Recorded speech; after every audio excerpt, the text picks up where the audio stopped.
que sorprende es que se elaboren y se promulguen leyes con precipitación o se planteen iniciativas que van a confundir a la opinión pública creyendo que hay soluciones en el papel, en vez de dar cuentas sobre los fracasos de las políticas efectivas que se están llevando a cabo en el terreno.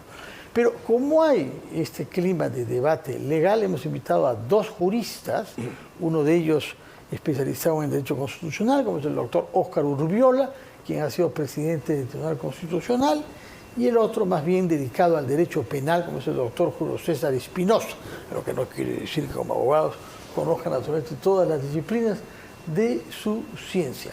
Y el primer tema sobre el que queremos interrogarles tiene que ver con el debate lanzado por la presidenta y secundado conmigo por algunos de sus ministros respecto al restablecimiento de la pena de muerte, en particular iniciativa producida bajo el impacto emocional de un crimen abominable de una menor de 12 años que se cometió hace unos días en Villa María del Triunfo. Doctor Urbiola, muy buenas noches, gracias por estar acá. Buenas noches, doctor Espinosa, muy buenas noches. Encantado, Fernando. Explíquenos, señor Urbiola, ¿qué dice la Constitución sobre la pena de muerte y qué mecanismos hay para modificar, supuesto que se quisiera hacerlo? Bueno, en principio la Constitución en el artículo 140 establece la posibilidad de aplicar la pena de muerte en un caso específico, que es el de traición a la patria en tiempo de guerra. Dice también para terrorismo, pero esto es inaplicable como consecuencia de que el Perú se adhirió al Pacto de San José en el 78. En el 79 ya se había abolido la pena de muerte en la Constitución del 79 y cuando la del 93 incluye terrorismo, esa parte es inaplicable. O sea que en concreto, en el Perú está vigente la pena de muerte solo para el caso de traición a la patria en estado de guerra. Es el único caso. No se puede establecer pena de muerte, salvo que se denuncie el Pacto de San José para retirarnos de la Corte, cosa que lamentablemente no se puede hacer por las razones que quisiera explicar. Pero déjeme decirle también, Fernando, que pareciera que esta iniciativa, que más o menos se puede objetivizar cuando a alguien le duele la cabeza, muérdete la mano para ver si surte el efecto de amenguar el dolor de cabeza. Yo creo que debatir un tema de estos, que frecuentemente salta a la palestra para supuestamente dar soluciones a problemas concretos, como el caso del último crimen que en realidad no viene a ser solución, está probado ya y esto se ha discutido y de esto me puede dar fe el doctor, no solamente en nuestro país, sino en otros sistemas. La pena de muerte no ha reducido la delincuencia, no es una medida que permita reducir la delincuencia y creo que más bien hay otras medidas que pueden reducir la delincuencia, sobre todo en este tipo de delitos, que tienen factores sociales, económicos, donde el Estado sí debe tener bastante preocupación y aplicar las enmiendas. Es evidente de que, por ejemplo, en este último caso ha habido corresponsabilidades. No es posible que a una niña de 12 años se le deje prácticamente expuesta y en la calle. Esa es una responsabilidad y en una calle tan insegura como la que tenemos en nuestro país. Y sobre todo ese barrio en donde hay chancherías. Exactamente. Y poca circulación de gente en Villa María del Triunfo. Es una zona periférica de Villa María del Triunfo, ¿no? Exactamente. Y por otro lado, la eventual incorporación de la pena de muerte para estos delitos tendría que pasar por un proceso previo de denuncia del Pacto de San José, que tendría que tener un periodo de latencia de 1 año para que pueda empezar a tramitarse y a surtir efectos, y en ningún caso podría aplicarse para este hecho tan lamentable que ha conmocionado a toda la sociedad peruana. Señor Espinosa. Sí, fíjate, Fernando, hoy 12 de diciembre, coincidentemente, podemos recordar que el año 57 se fusiló en el paredón a un señor que se llamaba Jorge Villanueva, más conocido como el monstruo de Armendáriz, exactamente hace 67 años. Es el penúltimo fusilado por crímenes fuera de uno por traición a la patria, ¿no? En realidad hubo más. Podemos revisar en la literatura jurisdiccional. El Poder Judicial editó un libro sobre historia de casos emblemáticos y encuentras por lo menos 3 casos con posterioridad al monstruo de Armendáriz, menos mediáticos en su fecha, con orden y sentencia de muerte. Y el mejor ejemplo, la mejor demostración de que este método, esta pena, este tipo de condenas no funciona, es que después de ello, los delitos graves de violación se siguieron produciendo como hasta ahora ocurren. Entonces, está demostrado en nuestra propia experiencia que la pena de muerte no ha tenido el resultado o no funciona en los términos que, como una suerte de analgésico social, los políticos la comentan o la proponen cada vez que ocurren crisis como esta. Pero también hay que tener presente, independientemente de las dificultades que el doctor Ubiola explica acerca de lo que significaría denunciar el pacto, el tiempo, los procedimientos y todo lo que eso implica, hay que tener en cuenta que países como los nuestros son países, como lo explicaba un importante texto que es ¿Por qué fracasan los países? Sí, ¿no? Robinson, Nobel de Economía, concluye que países como los nuestros fracasan por la debilidad institucional. Nuestro país, donde el Ministerio Público está sumido en una crisis notoria, donde el Congreso emite leyes como las que hoy día estamos discutiendo, que probablemente van a durar horas, y donde el Poder Judicial lamentablemente tiene un gran margen de provisionalidad. En la Corte Suprema, de 54 jueces, solo 19 son titulares. 18 porque uno pasó a cuando pasó de elecciones. Así es. Entonces tenemos un número de aproximadamente 70% de jueces en la Corte Suprema que son provisionales. Entonces, la estabilidad, el grado de desarrollo, de estabilidad de las instituciones como para entrar a debatir una cosa tan seria como esta, definitivamente no existe. Por lo tanto, ni desde el punto de vista de lo que significaría el procedimiento para la denuncia del pacto y de la Convención Americana, ni desde el punto de vista de su eficacia como modo para la prevención social en casos graves, ni mucho menos como un método viable en países donde la institucionalidad es tan débil como el Perú. A propósito del Poder Judicial, hay que destacar que el presidente Arévalo se ha pronunciado hoy diciendo que se trata de una iniciativa que lleva a un retroceso democrático, ha dicho él, y ha naturalmente reprobado que se pretende introducir ese tema al debate en las actuales circunstancias. Sí, Fernando, quisiera agregar a lo que mencionaba el doctor, en el sentido de que denunciar el Pacto de San José para poder modificar nuestro sistema penal e introducir la pena de muerte, que como se ha explicado acertadamente, no surtiría ningún efecto y es difícil de ejecutar,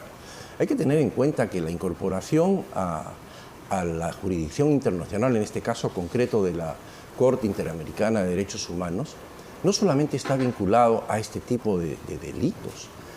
La Corte protege una serie de derechos que están contenidos en el Pacto de San José y que se puede acudir a ella una vez agotada la jurisdicción nacional, que en este caso es el Tribunal Constitucional. El artículo 205 dice que agotada la jurisdicción interna, los interesados pueden acudir a la jurisdicción internacional, que es justamente la Corte Interamericana de Justicia, para todos los derechos. ¿Qué pasaría en el caso de que alguien sea despojado, como ocurre y siempre ocurrirá, que sea despojado y vulnerado el derecho de propiedad? Pierde en las instancias tanto constitucionales u ordinarias en el Perú. Agotada la jurisdicción interna, puede ir a la jurisdicción internacional para todos los derechos. Entonces, denunciar el Pacto de San José para aplicar la pena de muerte vulneraría, como ha citado a esta persona, lo que es el sistema democrático de poder ofrecer a todos los ciudadanos la garantía de una jurisdicción internacional que protege todos los derechos fundamentales. Y ha habido casos, podemos citar el caso de Baruch Spitzer. Privado de su nacionalidad peruana. Privada y de la propiedad incluso, y la Corte restituyó la propiedad, justamente porque hay esa instancia. De tal manera que a veces se ha escuchado en las conversaciones sociales incluso, debemos retirarnos de la Corte. ¿No han pensado que la Corte también protege los demás derechos?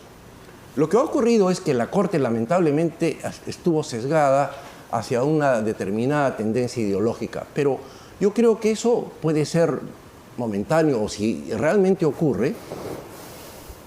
Ahora hemos elegido y se ha incorporado a la jurisdicción de la Corte o al colegiado de la Corte Interamericana a un representante del Perú, el doctor Borea Odría.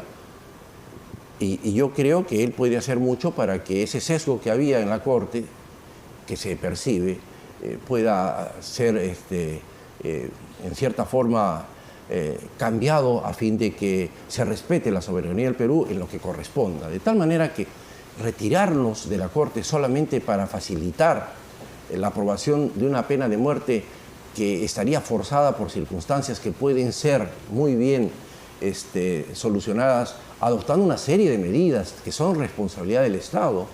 No hay psicólogos ni en los penales, ni en los colegios. Hay exposición y conductas incluso en la sociedad que exponen a peligro por no asumir responsabilidades. De tal manera que creo que esto no pasa por aprobar la pena de muerte para este tipo de delitos. Sin embargo, en el Perú y en otros países las encuestas muestran que hay una gran cantidad de compatriotas que creen que la pena de muerte es razonable y útil y que con eso se va a acabar.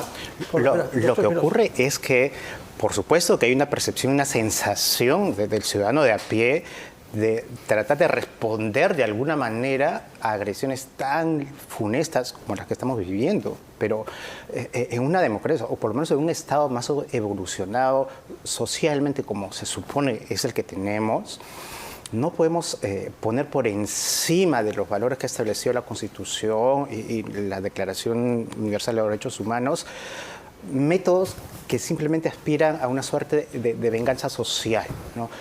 No se trata solamente, como explicaba el doctor Urriola, de denunciar el pacto y con eso afectamos posibles casos de error judicial, pero el error judicial frente a la muerte no tiene forma de repararse. Vuelvo al caso emblemático del monstruo de Armendáriz. Cuando el presidente del Poder Judicial hace 5 años fue el doctor Duverly Rodríguez, públicamente anunció que él proponía realizar un procedimiento para la absolución póstuma del caso Monstruo de Armendáriz, Jorge Villano. Él propuso que el Poder Judicial llevara adelante un procedimiento para declarar, repito, la absolución póstuma, porque la existencia de una condena a muerte errónea estaba fuertemente afirmada por años desde el momento en que se ejecutó esa sentencia. ¿Pero es viable técnicamente rehabilitar a un condenado a muerte que ya no está entre nosotros? Digamos, era una suerte de levantar, de corregir el error para que no se, simbólicamente, enunciativamente, para que no vuelva a suceder. Pero quedó una propuesta, no se concretó ya en un procedimiento específico, pero creo que esa es una explicación, una conclusión que tenemos que tener. Ahora, hay una evolución mundial frente a la pena de muerte. Yo recuerdo que cuando era niño, usted recordará también, quizá usted no, el catecismo de la Iglesia Católica incluía la pena de muerte como una pena, lo cual fue abolido por el Papa Juan Pablo II, es decir, un Papa más bien conservador, que modificó el catecismo a principios de los años 90, proscribiendo de la doctrina católica y del catecismo en particular la pena de muerte. Eso da una idea de una evolución. Yo era un hombre que venía del mundo del este, de Polonia, no era un mundo liberal. Ahora, la paradoja en nuestro continente es que los países que la practican con más alegría, si cabe decirlo, es Cuba y Estados Unidos. Ahora, Estados Unidos, en algunos estados, más o menos la mitad de los estados, con una fuerte concentración en Texas, que es el estado que más liberalidades tiene para el uso de armas en general, ¿no? Pero yo no sé si eso significa algo para un penalista en este contexto sociológico. A ver, por supuesto que significa, pero esos métodos que algunos países para hablar de Estados Unidos, no de Cuba, ¿no? Existen métodos que su sistema legal y constitucional han ideado para reducir el margen de error. O sea, se impone la pena de muerte, pasa por una revisión de la Corte Suprema, que además espera un periodo de maduración para una siguiente revisión, para esperar si en un periodo aproximado de 2 años existe o no alguna prueba que pueda advertir que hubo una condena errónea. Entonces, existen diferentes mecanismos para reducir al margen, al mínimo posible, eliminar una condena errónea. Pero ese tipo de mecanismos en nuestro país, como estamos explicando, son prácticamente inviables. Con la provisionalidad peor todavía. Entremos entonces a otro tema que nos puede dar luces sobre las precariedades de nuestra máquina legislativa. Se ha promulgado una ley, elaborada en el Congreso como corresponde, para impedir que los policías que usen su arma de fuego de manera constitucional puedan ser objeto de una prisión preventiva o preliminar. Eso es aprobado. Pero en esa ley hay una disposición provisional que dice de una manera muy austera: queda derogado el artículo tal del Código Penal. Entonces hay que ser verdaderamente un acucioso para ver cuál es el artículo que no se cita, porque no hay una formulación nueva en la medida que ha sido derogado, simplemente no se ha modificado. Pero algunos acuciosos han reparado en que lo que se está derogando es la existencia misma de la prisión preliminar, no solamente para los policías, sino para el resto de los ciudadanos. Y algún abogado nos decía que eso hubiera significado que una persona como el monstruo, el violador de Gabriel Truffaut, que no fue detenido en flagrancia, es decir, desbordó el plazo de 48 horas, aunque algunos lo ponen en duda, no hubiera podido ser sometido a una prisión preliminar. Detención. Detención, o yo oigo decir prisión preliminar, ¿no es exacto? No, pues la prisión es, digamos, la denominación que se da a la privación de la libertad condena, por sentencia. Por condena. En este caso, entonces tampoco se puede decir prisión preventiva. Es que hay una diferencia, ¿no? Hay una diferencia. El problema que se ha generado es con la detención preliminar, aquella que se realiza de manera inmediata al conocimiento del hecho. Máximo de 7 días. La prisión provisional es una medida también cautelar, pero que se dicta en un momento más avanzado del proceso, ¿no? Lo cierto es que creo que hay que distinguir dos aspectos que yo sí lo he planteado, lo he tratado de explicar, ¿no? La detención preliminar en los, yo diría, cerca de 10 últimos años ha venido siendo usada de manera bastante desproporcionada. Yo diría que con una serie de irregularidades, prueba de ello que en muchos casos, sean emblemáticos o no, han sido luego anulados en segunda instancia y también por la Corte Suprema. Entonces, el modo como fiscales y jueces han estado empleando esta institución tampoco es el mejor. En segundo lugar, los lugares donde se ejecuta las detenciones preliminares, que no son los centros penitenciarios, sino son los calabozos de las policías o de seguridad del Estado, son lugares que ya desde hace años, no ahora, desde hace años la Defensoría denuncia como lugares que están en condiciones absolutamente infrahumanas. Sin embargo, a pesar de los defectos en su aplicación, a pesar de los defectos en su ejecución, la derogación definitivamente no era el camino correcto, ni tampoco pensar que estos problemas se iban a resolver con una modificación de ley. Lo que hay que hacer, por supuesto, limitar, exigir que los jueces no sean mesas de partes del fiscal y disponer detenciones preliminares indiscriminadamente sin analizar caso por caso. Pero no lo hacen ya cuando se han concedido las detenciones preliminares. Son jueces que han revisado si había fundamento, la prognosis de pena. Ojalá fuera así, ojalá fuera así. En muchos casos de los últimos años, ni siquiera hablar meses. Dice, los últimos años, dice, desde el estallido del caso Odebrecht.